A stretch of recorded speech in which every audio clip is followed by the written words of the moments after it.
Louisiana. So after I finished college, there we go. After I finished college, we're filming video. You're gonna be there for a while. You know, after I finished college in Austin, I came here to go to grad school. Did you know that? I did know. Yeah. Right behind us is Bourbon Street.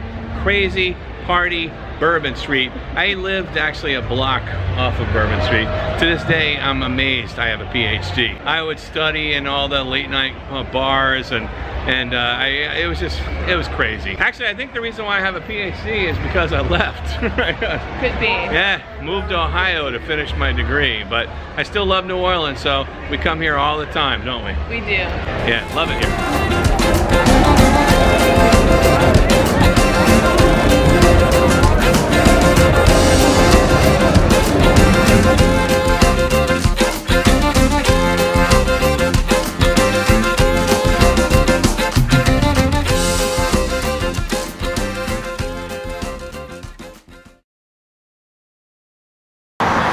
So halfway through my doctoral education, I transferred to Bowling Green State University here in Ohio, Northwest Ohio, a small farm community with a big college in it.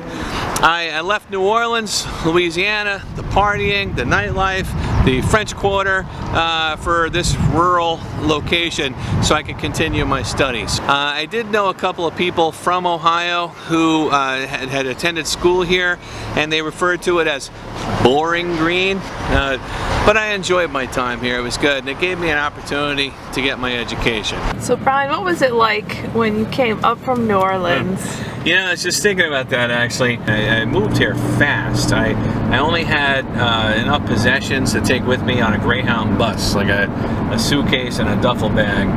And I took a Greyhound bus up here and it dropped me off. They don't have a bus station, they have a gas station where they drop off people from the bus. One of the other graduate students who was in my lab picked me up and took me, and I spent a couple nights at her place before I found my own apartment. But I just remember the extreme culture shock, because up until this point in my life, I had always lived in pretty sizable cities, you know, and I lived in New York, I lived in Frankfurt, Germany, I lived in Tampa, Florida, I lived in Austin, Texas, and you know, out of all those places, Austin is probably the smallest one I ever lived in. I never really had a sense of what small town life was like. So when I left New Orleans, even though I wasn't ready to leave, I was kind of excited about the idea of experiencing small town life.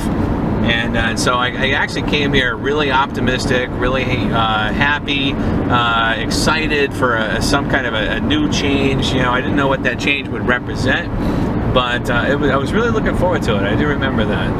That was one of the cool things. I am Tamara Aimee. I met Brian King as he was my professor-ish person. He was teaching a class because he was working on his PhD, and I was taking that class, and then I worked in his lab because he was doing the research, so I helped him run his little lab and collect data. So when I first moved to Bowling Green, I lived in this house right over here, and I only lived there for like a couple of months. It was a nice place, but here's the thing. I lived with two biology grad students, and the house was filled with animals, which is okay. But the weird thing is they hated each other. They worked in the same lab, had the same office at school, and would not speak to each other. Would not speak to each other at home. The only communication they would have is via email to each other while at school. Made for a very tense environment. Influenced by the animals that they had everywhere. And since I'd never had a pet before, or I never thought about having a pet before I decided to get one, and so that was when I got my ferret. I remember I gave him my ferret. He took my ferret. JT, who he renamed Old Dirty Bastard. And we've obviously stayed friends for a long time since then, including now.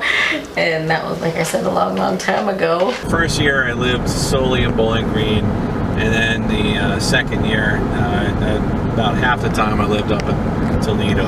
So I didn't have a whole lot of classes I was required to take on site.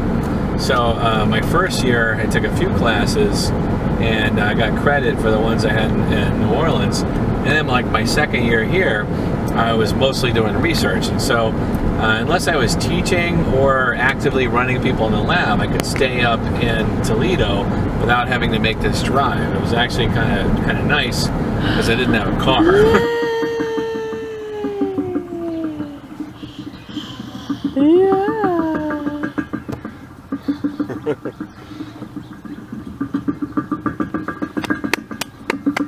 My name is Amy Perry. So Brian was my freshman year Psych 101 teacher. He walked in, I thought he was a student.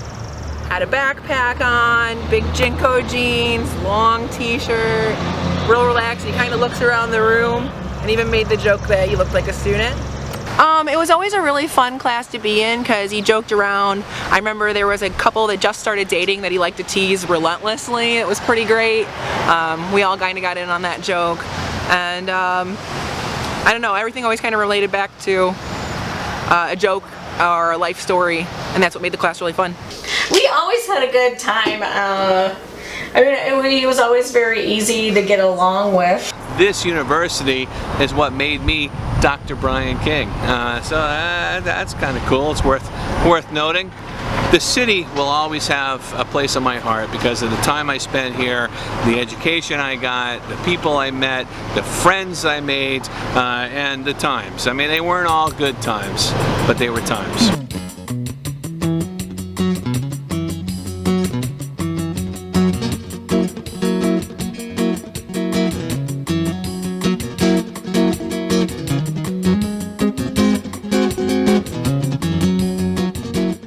Laughter yoga.